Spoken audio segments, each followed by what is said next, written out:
Hello, here we are again, day 3 of letting go. So here's another little episode in the story of letting go of my marriage and that fateful day that it ended.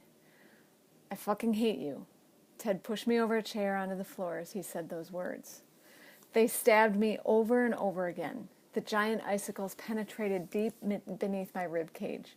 They deflated my lungs and punctured my heart over and over and over again. The chill froze me from the marrow of my bones outward. Who was this man with coldness that bites worse than the wind chill in Minnesota winter? This man I married, who treated that word before as if it was insignificant as the leftover dust in a cereal bag. But this day he used it to its full potency against me, the wife he had vowed to love for the rest of our lives. I defended myself with the only protection I knew, the same 2 words I had used with high school students when they had used the F word on me. Get out. You can't make me, he responded exactly the same way my students had, mocking my small physical stature and testing my will. Yet I had filled a toolbox of skills for situations just like this after years of dealing with juvenile delinquents. My tools hadn't ever failed me with them, and they worked again with Ted.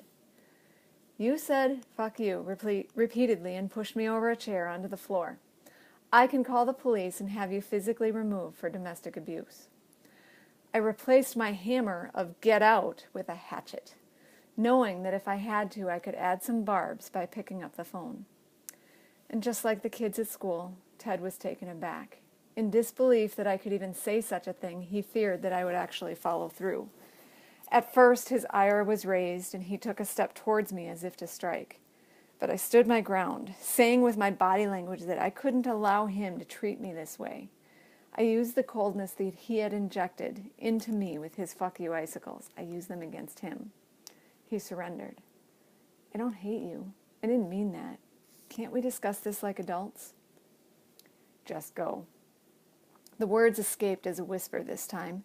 I stood up and retreated to my sanctuary in the basement while he packed his stuff. That day was not the first time I had accused him of being a monk, but that was the first time he had used the F word against me. Our relationship had devolved into the realm of abuse. I curled up in the fetal position in front of my meditation altar, and pictures of my ancestors gazed lovingly at me as if to say, "Stay strong, you've let him go." And so I stepped out of the comfort zone of the pressurized cabin of traditional marriage. I walked into what I thought was the forbidden realm of potential divorce, onto the wing of the plane. I jumped, and I let go. While in the past, my go-to response to a fight in my marriage was to rationalize and work it out. In this particular case, a stronger go-to response took over and changed the entire course of action. When Ted attacked me with his language, his energy, and his aura, it looked like the energy and the aura of the angry and aggressive high school students I used to teach. In that moment, as he screamed the F word at me over and over again, I was no longer facing my loving husband. Every instinct my body inside me said I was facing a potentially dangerous juvenile delinquent. I had to protect myself.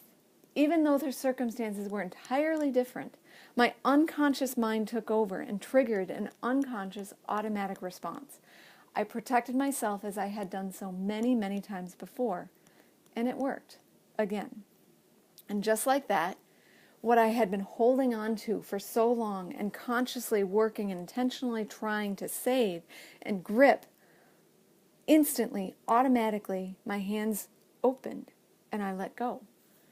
Jumping out of the world that I had built with Ted, I let him go and I dove headfirst into a new paradigm. While I had spent months, even years, in a pattern of protecting my marriage, one moment that tasted exactly like a completely different experience in my life changed everything. It's the power of unconscious control. Rather ironically, in order to let go of what I had desperately and consciously tried to control, I had to trigger something unconscious.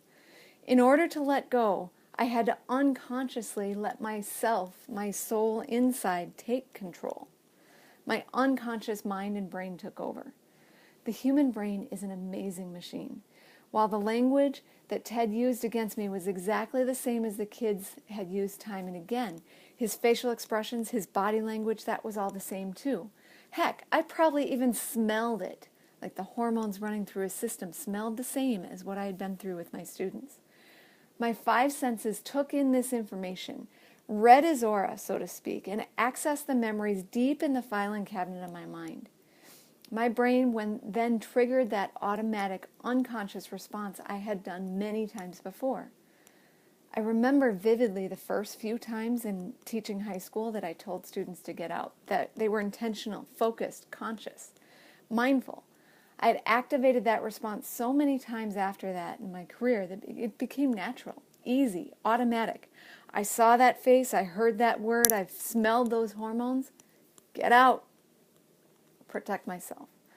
What we have done many times before in life, so much so that they become automatic, routine. Things like the routine we go through taking the shower or the pattern we take when we brush our teeth.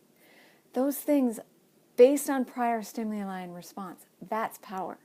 Because it's automatic, it's uncontrolled in the unconscious.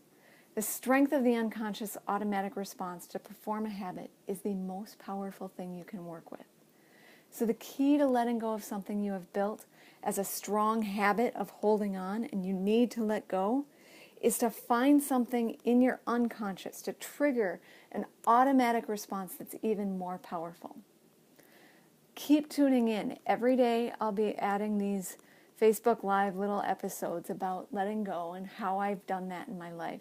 And January 25th, I'll offer my online course available to everybody about how to do that and take you step by step through your own process of letting go of something that you need to release in your life. See you tomorrow.